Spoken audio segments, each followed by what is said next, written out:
10年ではないってことですね。じゃあネルさんとの出会いっていうのもあるんですね。どうも一回耳聞こえてますね。それ給料泥棒してたってことですね。じゃあ今後は下クラスとしての目標とか。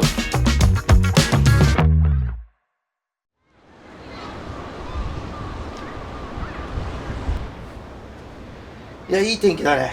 気持ちいいですね。気持ちいいね。このオーニングも最高だね。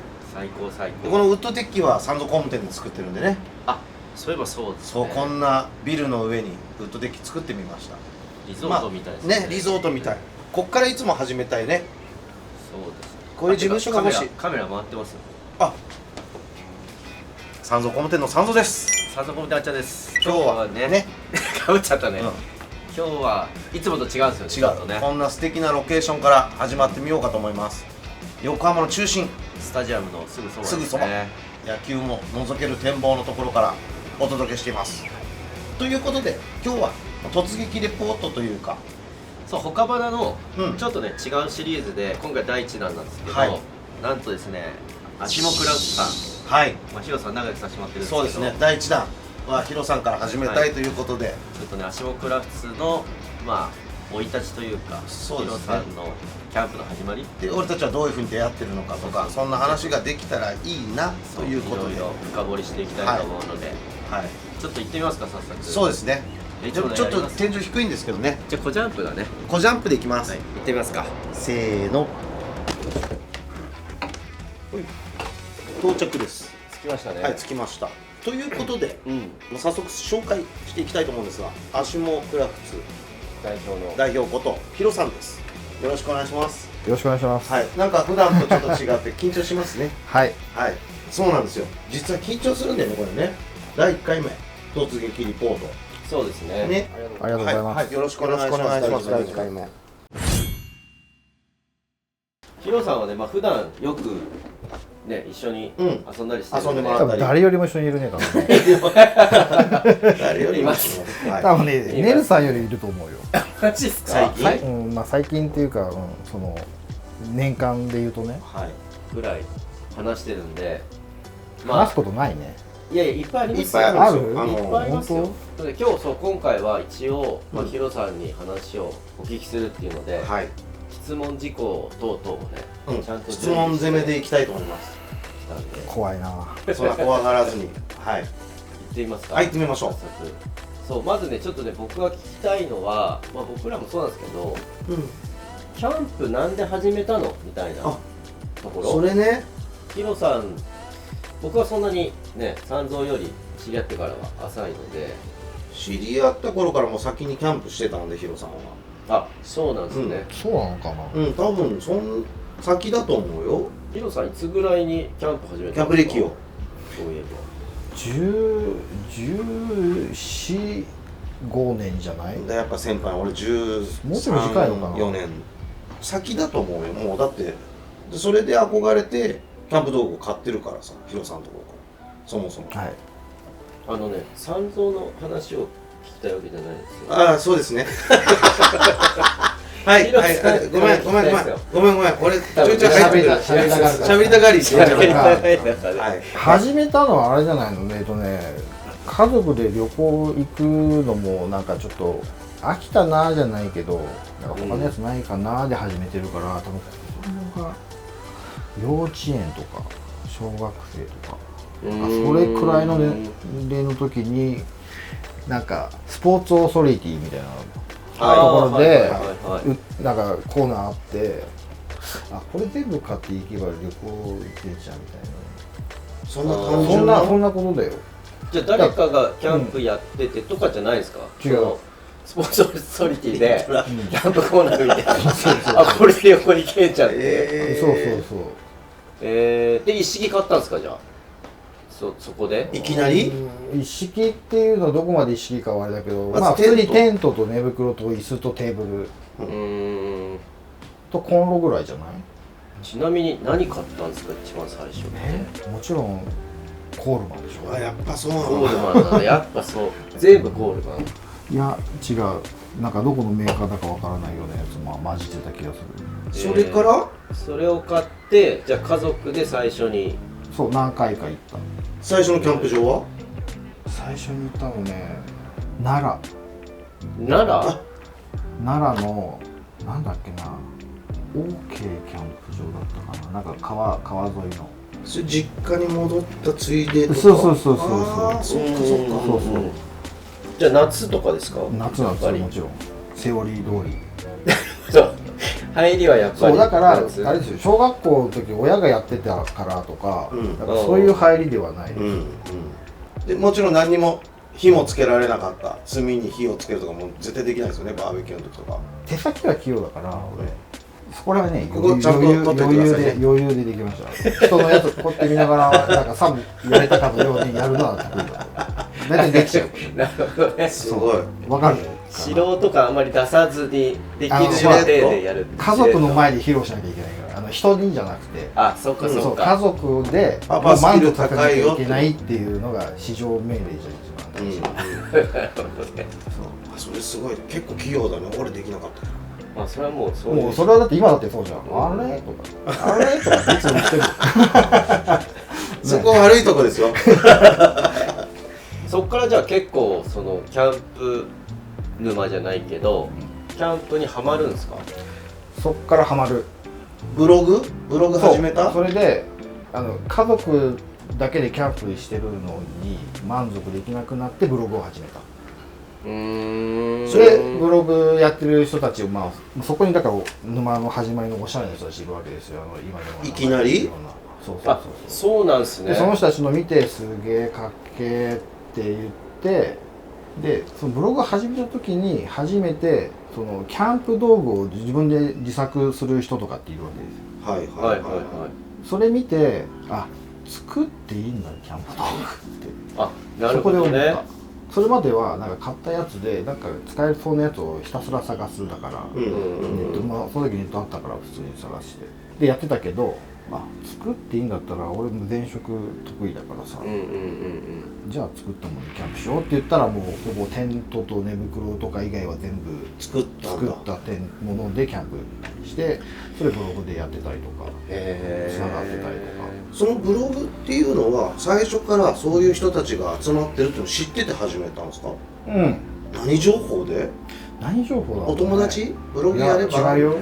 今だってそのつながってるキャンプの友達って大体古い人っていうのはそこが多い。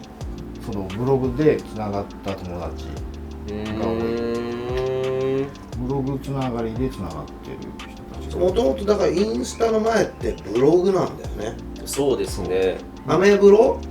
ナチブロナチブロ？マーさんもいたのね、じゃいた。あ。あ、いたんだよ。マーさんっていうのね、僕らの大先生ね。大先生のキャンパーの方がいるん大好ですけど、きな大先輩ね。ああ、じゃあやっぱその辺の世代というか方たちってブログなんですね、みんな。だから14、5年前ってことでしょ？うんうんうん。その時には確かにインスタなかったっていうか、やってやっる人がてる途中でインスタっていうのがあって、そこからねある有名なブログの人がインスタ始めて、それでみんな一気にそっちに火がついたんだ。そうなんですね。このだって楽だもんね、写真上げてちょろちょろって。ブログはさプログラミングみたいなさ、文字の色1個変えるのもなんかコマンドみたいなのがあって、それをガーって入れた状態で文になるからさ、コード入れなきゃいけない。まあ簡単なね、難しいあれじゃないけど、なんか決まり事が大変ちょっとあってらしいよ。三蔵4絶対できない。俺はできないですね。ブログはね、難易度高いね。うん、やってもらう人作らないといけなくなっちゃうね。見て見てみたいな。でもそれやるのあっちゃうんでしょ、だからやるなら。そうですね。いや、俺やだ、さすがにブログまでやりたくない。なるほどな。なるほど。じゃあ結構そこではい個人的に自分が使う用のギアを作ってたってことですね。その時にはまだアシモクラフツは生まれてる。る？あ、もうその時からアシモクラフツるだよ。あったんだ。っていうことはもう本当は14年5年前からアシモクラフツってあったってことですか？それをそう遡るのあれだけど、本当は10年ではないってことですね。それを含める前にもうちょっとあるね。うん。で今のアシモクラフスっていうロゴになったのが10年ぐらい前。それまでは何もなかったの、マー君。いやあったあった。なんかもうちょっと違うやつがあった。それそれ見たいね。あれっす本当はね。自分のを作る上でなんか名前つけようみたいな感じで足元そうだよってつけてます。そうだからなんか自分の多分メーカー品のような自分自作だけどメーカー品のようなものにして使ってニヤニヤしてキ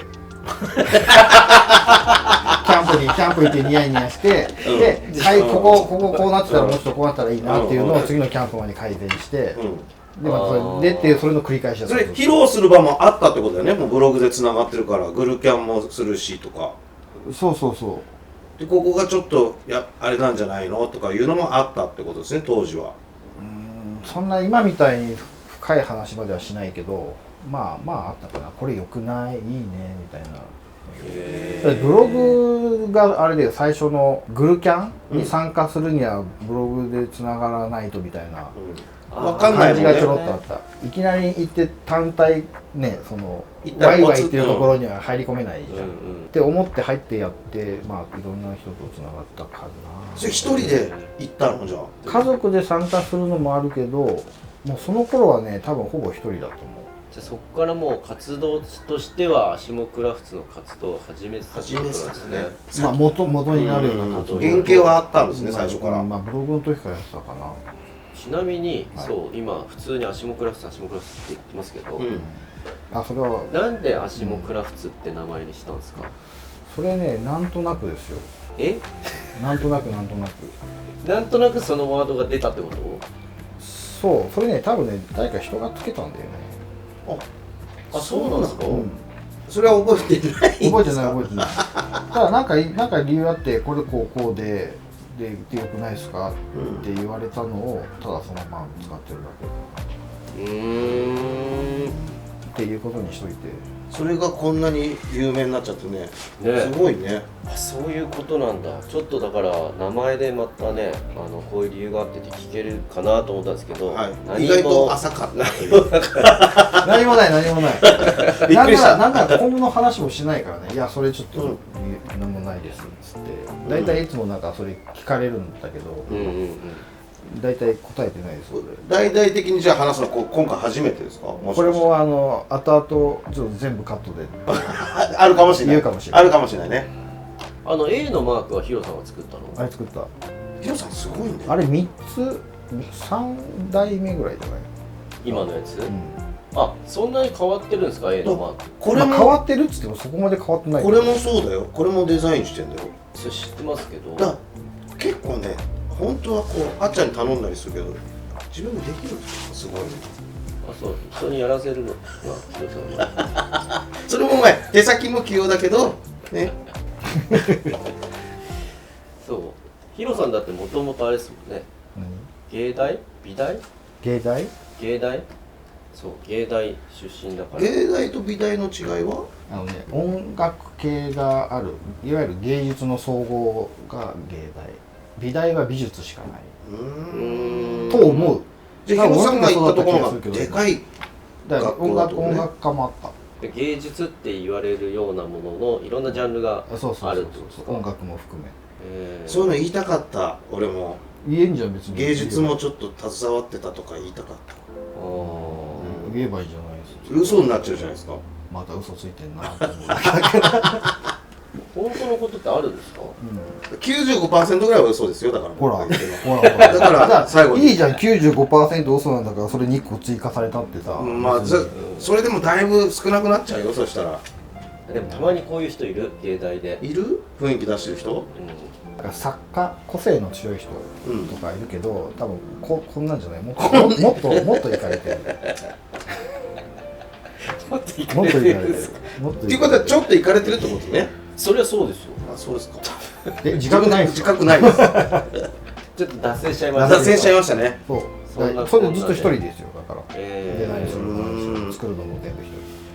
じゃあその最初に売り物としてっていうか、このアシモクラスのブランドのそこからお題いただいちゃったやつね。あ、そうなんですね。売りいや物として売り物っていうよりはなんかブログの時からもそうだけど、なんかこれ作ってこれいいでしょってやってやると一緒にキャンプしてる人がそれいいね俺の分も作っていいよ作ってあげるよじゃあ材料だけちょっとちょうだいとかなんかそんなのの積み重ね図。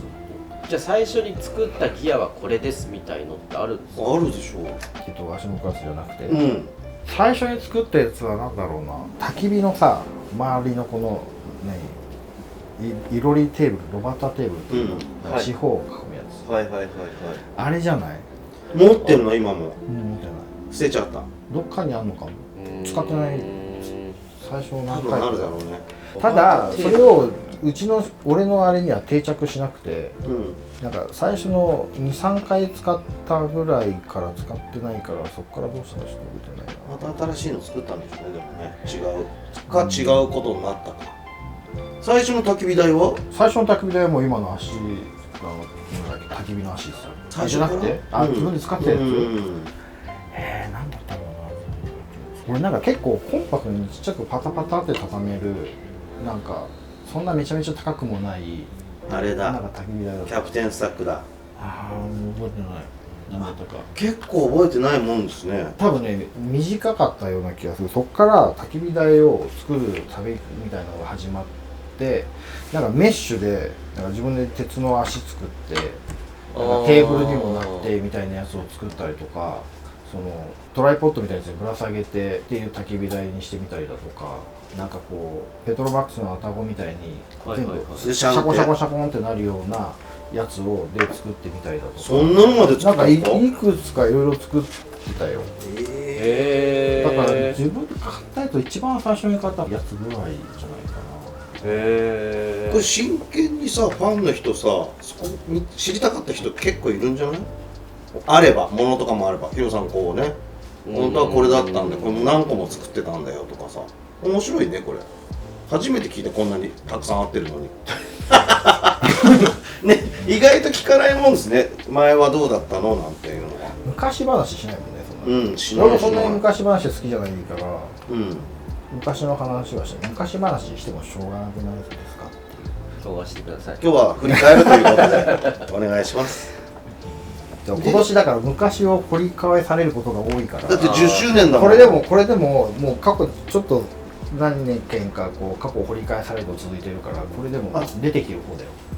あ、そっか、なるほど、ね。耕されたところになるほどね。よかったタイミングよかったねまだねじゃあこれっていう処女作は特にない。だからアシモクラスとしての第1号、あとロゴついて第1号みたいなやつ処女作、商品として販売にしてるっていうのは、だから一応テーブル Z テーブルっていうさ、はいあれが一番最初。あ確かにもうそうだいろいろ足りないけどね、パーツがここにステンのあれがあったりだとかカバーがあったりだとかしてるけど、これ原型これがもう今最終型だから、これ形は合うのかな、ちょっと合わないけど、こうやってはまってカバーでくるってなってる。だからこれが一番最初にできて、で石積んで直火やって穴掘って直火やって、でこれにこうコップ置いたりとかバーナー置いたりだとかしてやってりゃことするんだけど、だからだんだんこの石をさ積んでる作業もめんどくさいし、石が真っ黒になったやつを洗いもしないでこう端っこに寄せとくのも嫌だしってなった時に、このサークル、それが次の商品だからサークルで、サークルなんすね、そうだよ、次の商品。サークル作って石の代わりにサークルにして、でその上にこれを乗っけて置いて、これでコップを置いてっていうスタイルはいはいはいはい。でキャンプしてた。あ、そうなんだ。そうなんですよ。だからこのテーブルが一番で、このテーブルに全部収めたい。これ持ってけば基本焚き火ができる。はいはいはい。でそこを荒らすこともなく、ここに全部しまって持って帰れるというシステムがこのコース2セット。だからこの幅に合わせてあるんで、サークルの高さ。そうなんですね。そうで、ここに全部まとめて1個にくるってまとめるようにしてるから、この高さ。だからもうちょっと高くしてほしいですっていう声もちょいちょいあったけど、じゃあシャキンは後から出たのこれあれはもうずっと後だよ。あれはずっと後、これをベースに宮さんとなんかこれのプラスのやつ作りたいですっていう話から、じゃあ作ろうかって言って。プレートもすんごい流行ったから一時こうやっぱ直火だったしでそっから焚き火台っていうのもあったけども、とにかく乗せられるしさ、うんでこれはこれだだな、もう焚き火台に移行した後で、そうそう移行した後、だから最初これでこと住んでたけど、だんだんその直火できるとこ少なくなってきて、みんな焚き火台になって高さも上げなきゃいけないくなってきたから、どうしようかっつって、これ基本はこれをベースで使いたいから、これを使えるし、で後から焚き火台作ってるからねあ、この下が後なんですね。俺。そうだよ。だから上のサークルが先にあってそうなんだ。これに合う焚き火台で燃焼効率よくて、で組み立て簡単でコンパクトっていうやつつったら、でめっちゃ考えてある。だからその作ってて一番やって充実感あるというかなったやつは焚き火台。めっちゃ考えてめっちゃああだこうだやって当初ねすごかったんで、もうこれ欲しいってなったもんです最初に。ですぐ DM の時代でしたから、そうそう DM して、っていうのがだから俺は出会いの始まりだったかもしれない。 DM ヒロさんに DM、 あ、そうなんだ。顔も知らないのに、そんな始まりだったかな。じゃあその辺がきっかけっていうか始まりなんですね。はい。でそっからあれよあれよとあれですか、なんか広まってってみたいな感じなんですか。そっからっていうか、そのサークルの時点でちょっと結構 DM でなんか1回で作れる数があったんで、その数枚数欲しい人みたいなやつで1回区切ったりとかしてるのを何回やったの忘れたけど数がだいぶ作って、でそれとほぼ並行していわゆる足グリップっていうのがあったかな。足グリップが始まったのは何きっかけなんですか。このグリップ作ろうみたいな。友達が自分の持ってる巻きばさみ壊れたから直してくれないから始まってた。で別に同じように作って直しても渡してもいいけどつまんないじゃないですか。だからちょっとデザインしてというかちょっと加工っていうか、基本的にほぼ周りから変わらないです優しいですね。でそれにその巻きばさみのグリップをこう直してあげて、それに合う皮膚希望っていうやつをおまけでつけてあげたの。すげえ優しいじゃないですか。それがねあれでブラッサーの原型だからね。まだ感じてないね、その優しいやつね。ヒロさんの優しさ。時折優しい。もう感じてるでしょ。感じてるけど、そんなに優しいの俺初めてだよね。じゃあこんなグリップただ直しただけじゃダメだっていうのとプラスアルファもあるよとかさ。恋人？違うよ。普通の友達？友達も今もキャンプの付き合いがあるけど。優しい。だからそれが一番最初。はいでそこからいろいろ書いてたけど、ブラッサーに関しては。で途中でネルさんにアイデア借りたりとかしたりとかして、今の形状にはなってる。じゃあネルさんとの出会いっていうのもじゃあ本当はあるんですね、どっかで、ね。あるよ。姉さんの出会いはインスタだから DM だもんだって。佐野さんたちと一緒だよ。16年かな、2016年に出会ってんの？に初めて3月4月ぐらいにDM でグリップ、でちょっと使って巻きばさみ作りたいんですっていう DM が来たのが一番最初。それか俺持ってる、その巻きばさみ。だって俺三蔵さんのデーだって覚えてる。一番最初に初めてだったのね。覚えてるんですか？覚えてる。わかんない。あれが多分一番最初だと思うけど。あれ違う？キャンプ場かキャンプ場じゃ外かの2つ。どことどこあります？ふもとかふもと。マック。マックで合ってんの俺。合ってる。何で？俺そっちの方が印象強いんだよね。話しかけたの俺が。違う。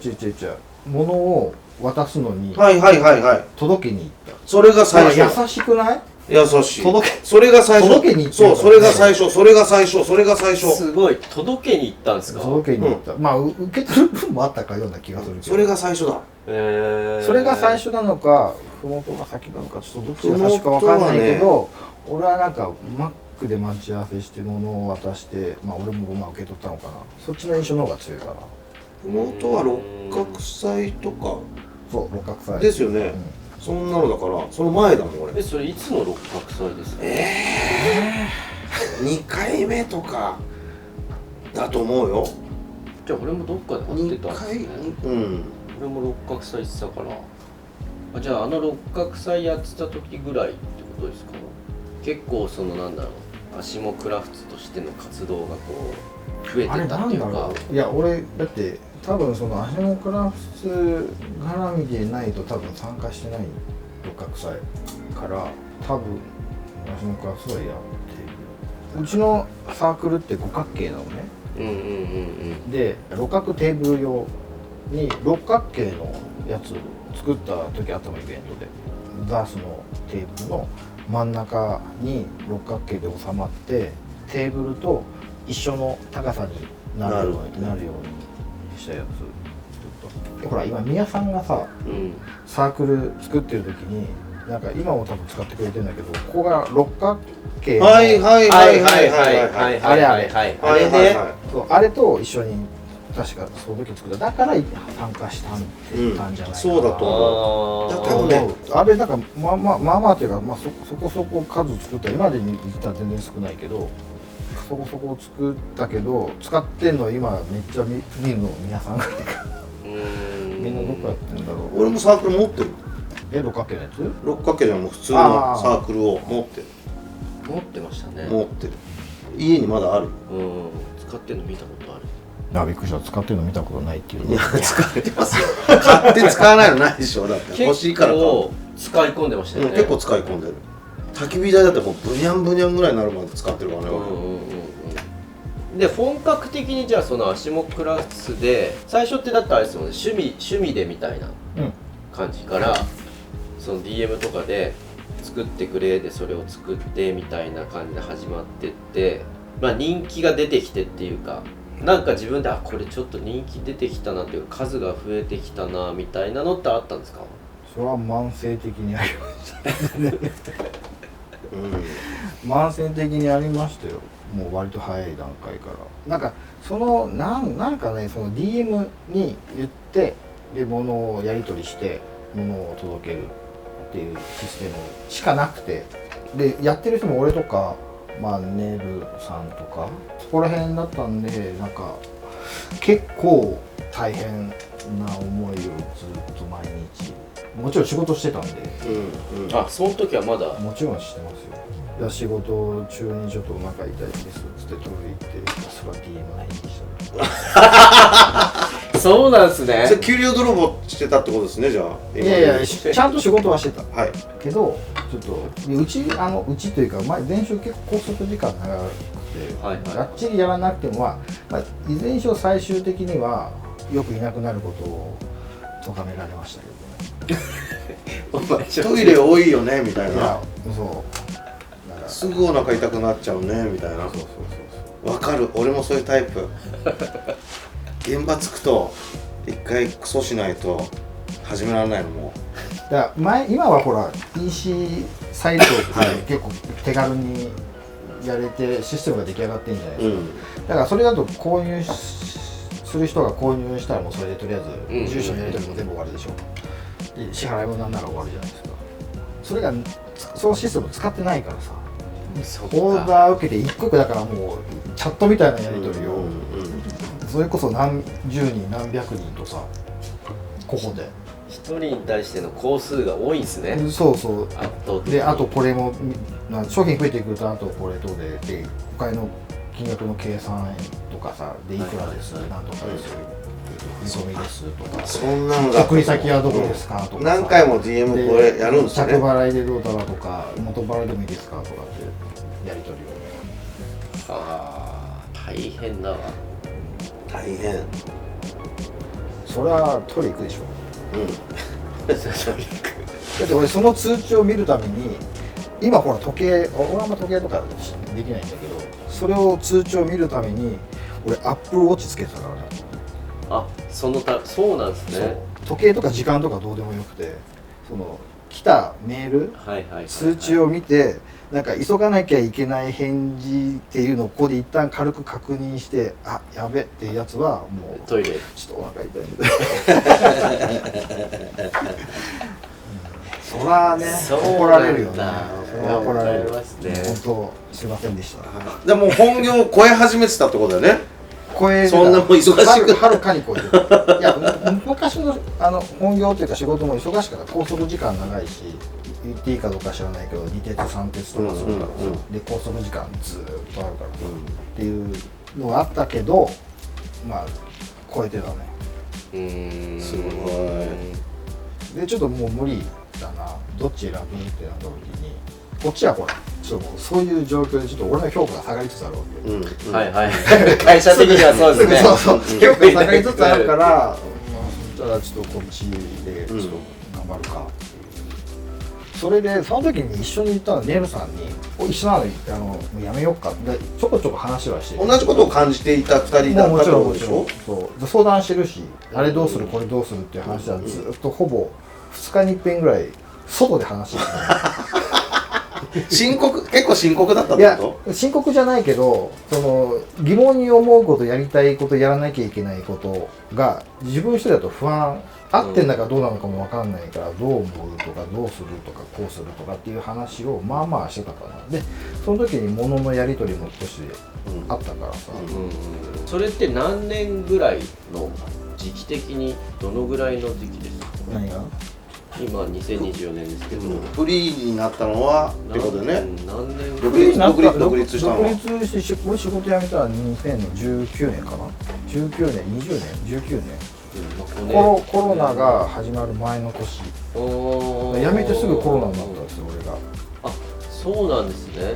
そっか。コロナっていうのもそんな前だっけ。そうだよ。なんか全部こう聞いてると新しく感じるね。そんな前だっけってなるね。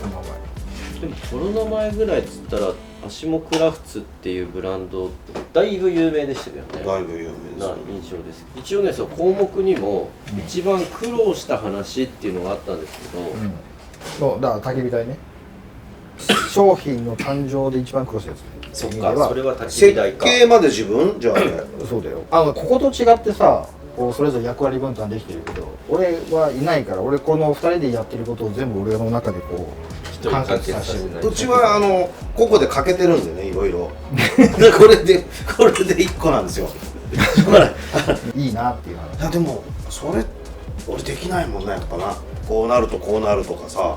だから覚こう悟とかさ。やって完結して、だからその最終的な意見とかの相手がだからネルさんだったのかな。ただネルさんはね、前の前職ほぼほぼ忙しいから、そんなに一緒にキャンプ行って確認するとかっていうこともまあ多分ね2回ぐらいしかなかったんじゃないかな、それができたの。だからそれ以外はもう本当夜中に、ネルさん家の近くでこれが車止めた車の中でもなく、どっか喫茶店入るでもなく、外道路そうで話してみんなでもそういうなんかこうすごいことやってんだよね。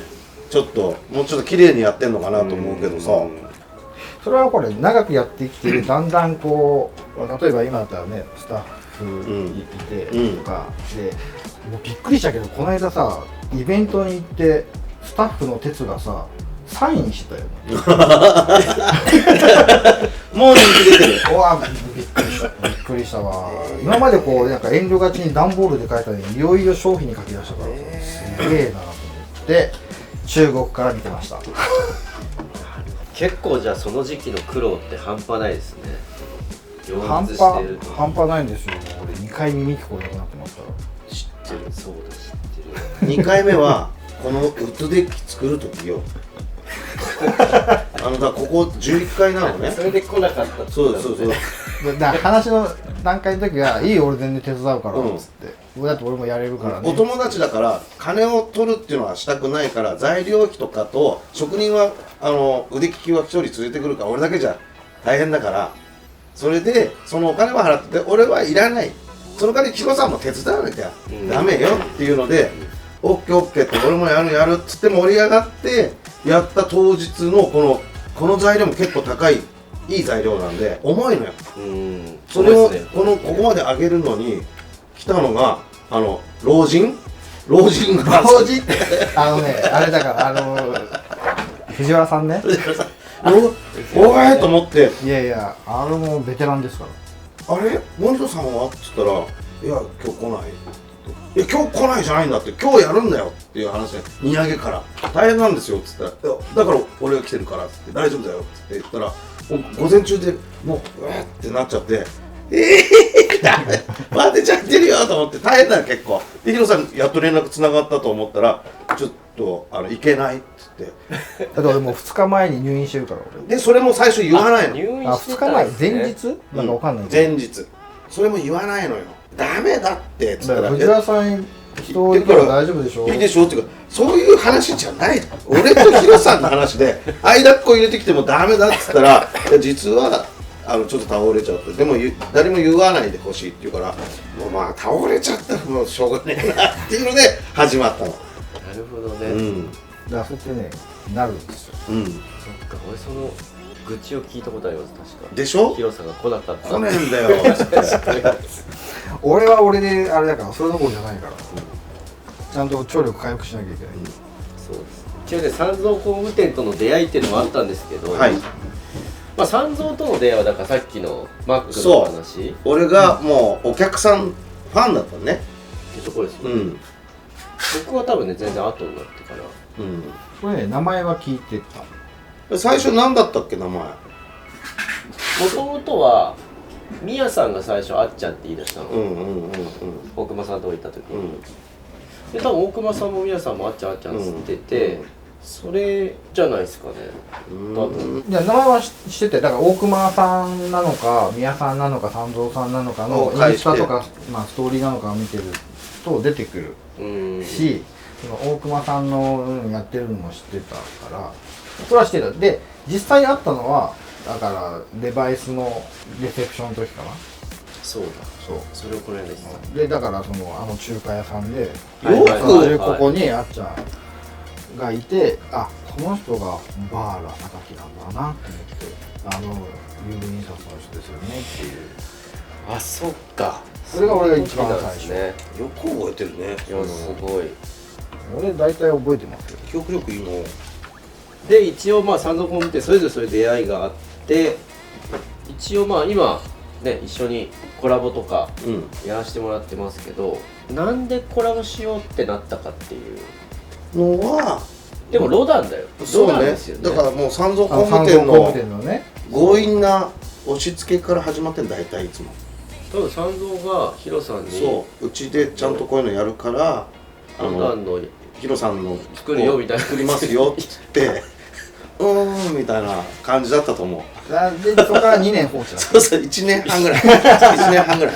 3年だっけそれ1年過ぎて怒られたのよそういつできいつできんだってお前が言った日からもうだいぶあれなんだっつったけどもうでもその時からもう何個もアシグラム自体は何種類も作ってんだよねなんだったらそのアイデアをもらうために散歩してみたりとかさいろんなことしてたんだけどいやアシグラムできるまでは結構パターン数っていうかいろいろうんいろんな柄みたいなのをチャレンジしてた、してたしてたでどれもこれもなんかうまくうまくいかないかっこよくないで最終的に俺が絵下手なのに手書きまでしたもんねあっちゃんこういうのどうとか違うよその手書きのやつを持ってうちに来たから来た来た来た来た来た来たこれをあっちゃんに出すから多分これで落ちるはずなんでだあっちゃんがちゃんとこう調整する前のうんそう絵を持ってうんここに来た、そう俺ができた瞬間にここに走ったのだもんあそうなんだ、その前俺怒ってるからね怒ってるそう俺も動いてるからっていう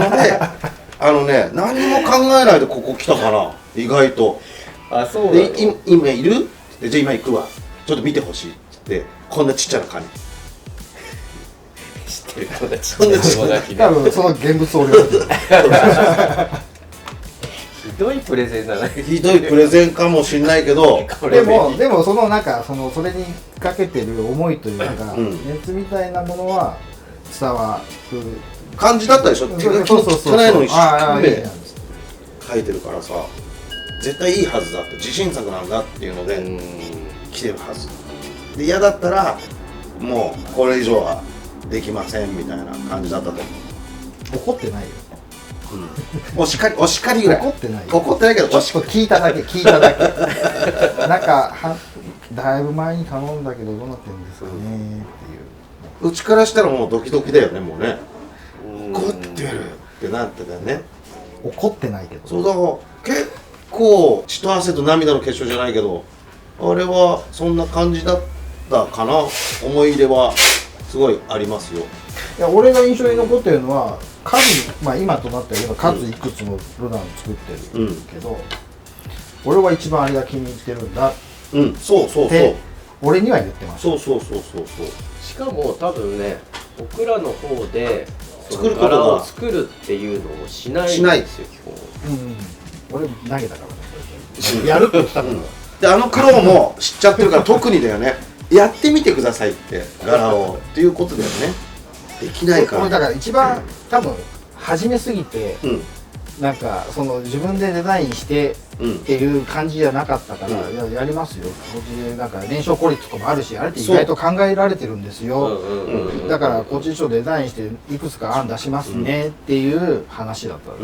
とヒロさんもどうしても嫌だとかいいよとかの前にやりますからっていう始まりだからね。こっちはぶっ込んでるからね。だからそれを経験した上でもう今はね任せますになってるでしょ。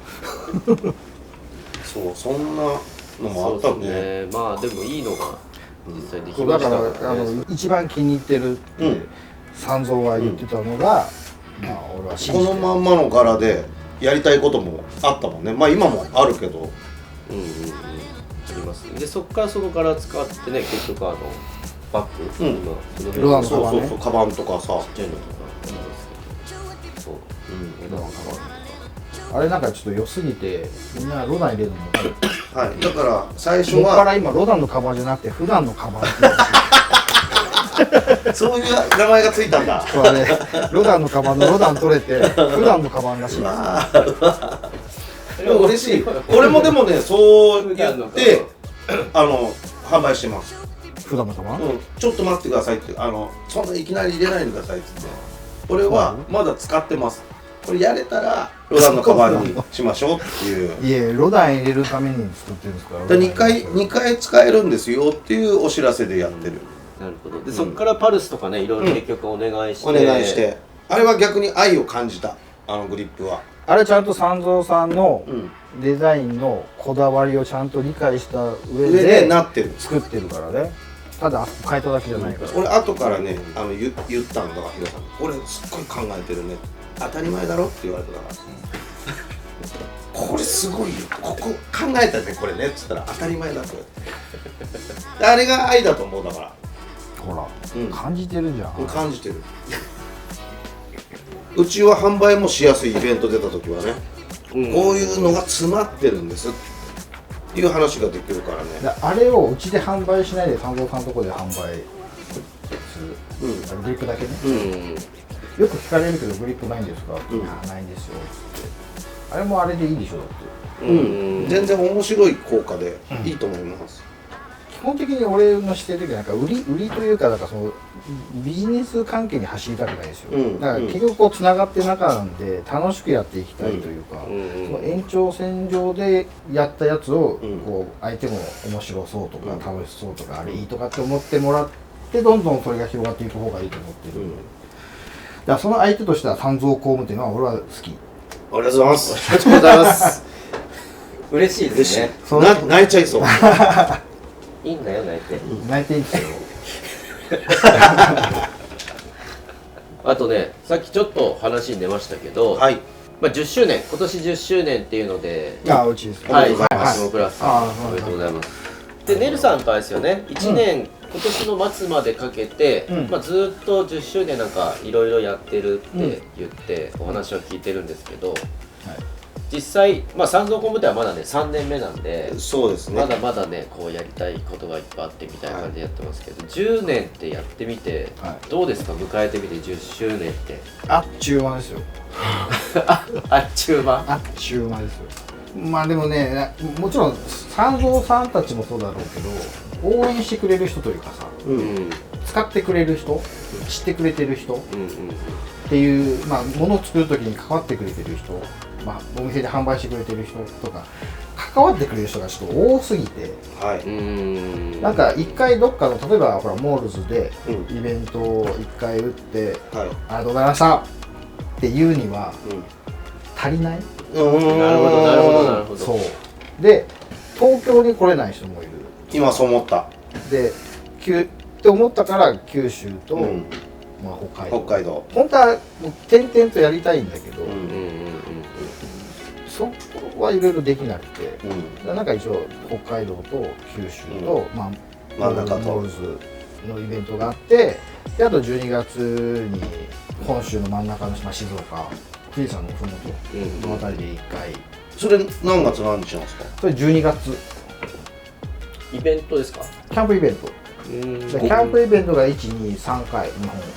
ここ最近のこの流れを何月何日かって教えてもらえると、この見てる人は行きやすいんですけど、それあれじゃないですか、アシモクラスネルデザインワークスの YouTube 見れば、ここかな、ここら辺だから1月から始まっていて、毎月どっかでやってる。2月3月は YouTube だけだったかな、この間撮ったやつ。うんうんうんで5、5 6、月ある、 6月もある6月ある、 7月もある。 7月も一応ある。イベントっていうかあれね、キャンプイベントではないけど10周年に関する何かまあはほぼ毎月ある。あるんです。忙しいね。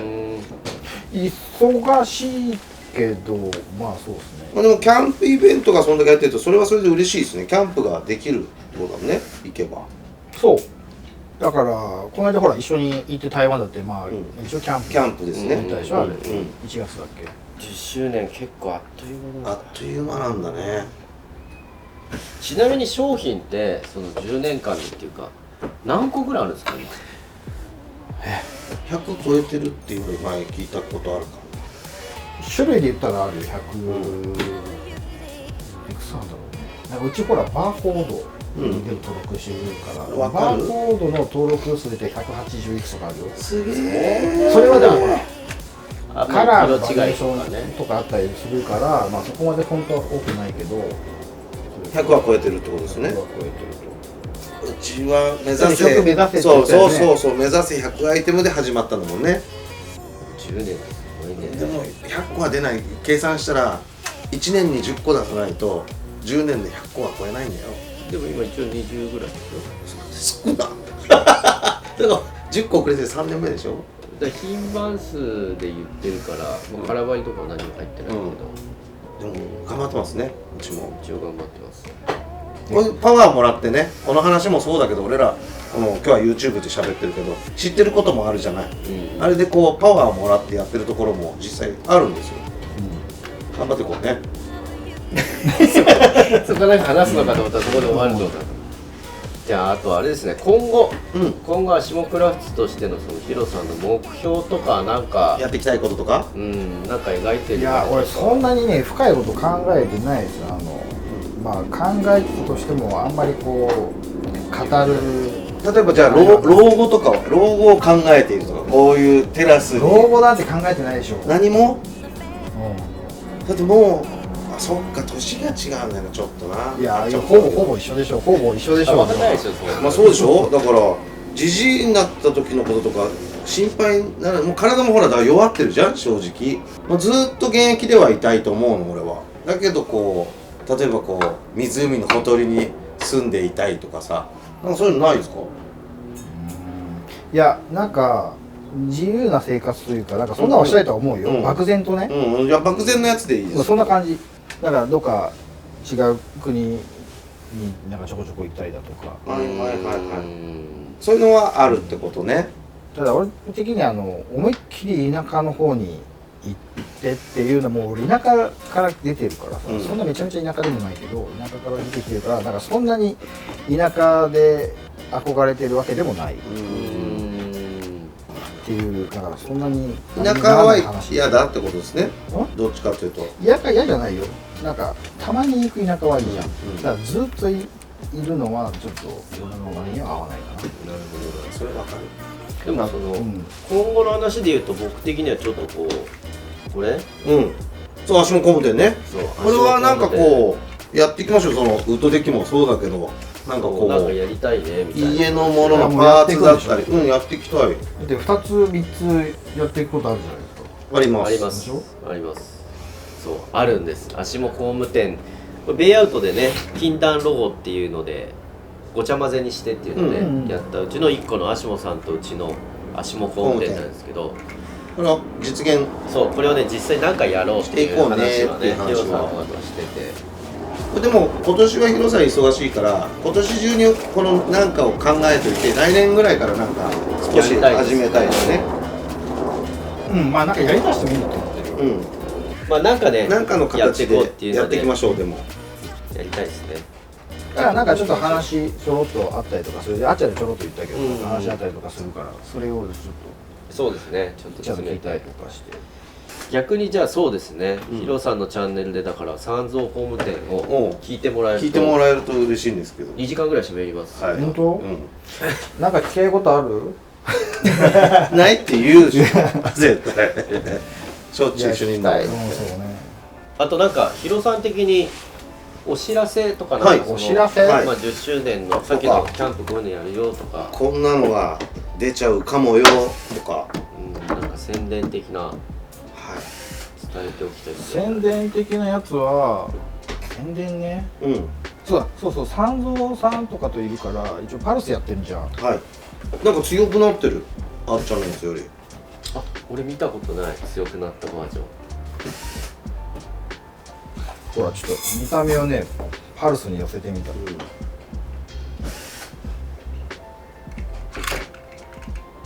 当だ肉がつまめそうでしょ。モテるのはモテるよ全然つかみやすいこれの全然。だからもうそれで量産始めてる。ことで今度新商品ですかこれそう。パルスミニあれパルスミニだっけ名前。あれ違いましたっけ違った気がする。名前なんだったかな。じゃあこうお肉つまむよ何つまむよなんかほらソロストーブとかでさこうやるとかさちっちゃいのそうまあ肉つまんでも皮つまんでもピッツ代わりかなピッツ代わりじゃないかな、名前はまだないんですかこれ。つけましょうか名前。パルスミパルスミニ出ますあちなみにこれ価格は価格ねまだ全てが出揃ってないからちょっとまだわかんない。発売はいつですか？ 5月お早っ。本当に来月早っ無理か6月5月とか6月とか5月とか6月とかベイアウトに出るとかが出出なないいとかとか出るとみたいなかそうですねあであれだベイアウトはだからそのまだちゃんと言えないけどはいネルさんとまあ名前はアンドカスタあー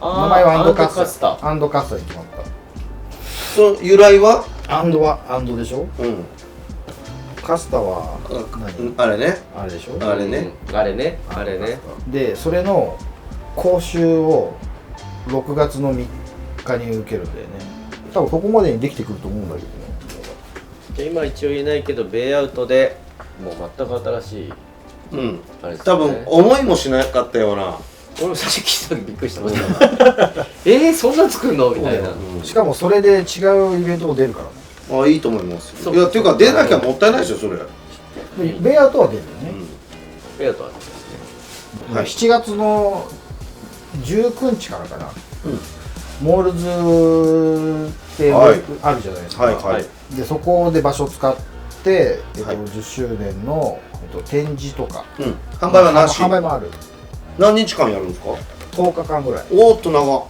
じゃあみんな結構行ける人多いんじゃないのいけるでしかもそれ抽選じゃないんじゃないかな確かっていうのがあったりはいかな、あとは四国にまた行くうんっていう YouTube を楽しみにはいっていう宣伝そうですねもうちょっと企画しようねなんかね1ヶ月前ぐらいにどこ行って何してっていうのをねあれも、手前でねあれもねでもね見てくれた人ね結構聞かないパッククラフトやってみたいとかあれがこいやすげえ楽しいですよどこ行ってどこ行ってっていうのが分かりやすくてよかったとかということで、はいいろいろね長とすいませんいろいろ聞いてきましたが、はいありがとうございます普段こんなこと話さないって言われてるんでねうんぶっ込んでしまってすいませんいえいえでそろそろエンディングになるんですけれども、はい一応ねいつも言ってる、はチャンネル登録とはいいいねグッドボタンとあとねそう今回ヒロさんにもお話聞いてなんでコメントをコメンねいただけると、